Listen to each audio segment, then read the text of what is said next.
পরীক্ষায় অকৃতকার্য ছেলের দ্বিতীয় চিঠি তার মাকে। মা, তোমার প্রত্যাশায় আঘাতের পরিণতি কোথায় গিয়ে থামবে জানি না মা।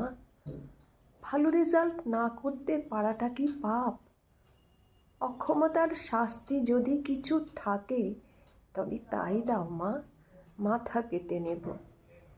সেকেন্ড অপশানের কথা তো ভাবাও অসম্ভব, নয়তো তোমার কাছে আরও একটি বছর ভিক্ষে চাইতাম।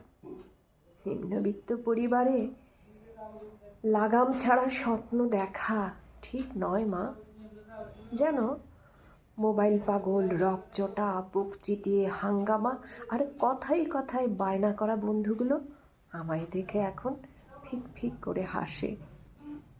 আর ওই মগজে ধোলাই করা পাড়ার ফিলেন দাদারা অন্ধকার চোরাগুলির হদিশ দেয়, বলে আমায় দুঃখ কষ্ট সব ভুলিয়ে দেবে, ওদের দলে টেনে নিতে চায়।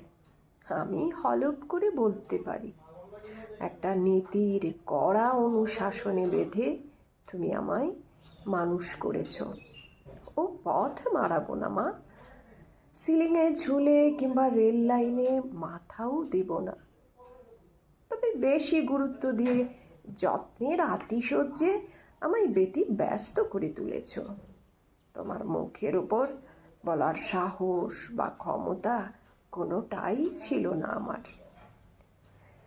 তোমার উচ্চাসা আমার ক্যাপাসিটি, ফিলিংস, ভালো লাগা মন্দ লাগার কোনো দাম দেয়নি গো।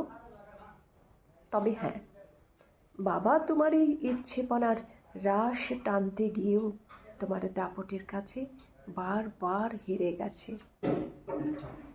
যেন ফিজিক্সের ওই সূত্রগুলো হাজার চেষ্টা করেও, অনেক যত্নে, বেশি পরিশ্রম করেও আত্মস্থ করতে পারতাম না। তোমায় বোঝাতে চেয়েছি অনেকবার।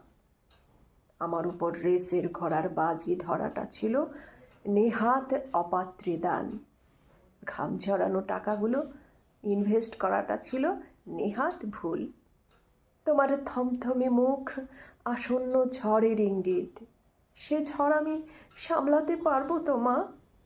তবে একটা কথা আজ আমি বলবই, আনুষ্ঠানিক পরীক্ষায় আমি ফেল, নাইবা গেলেম বিদেশ বিভই। কথা দিলেম তোমাকে বাবাকে ভালো রাখবই। তোমাদের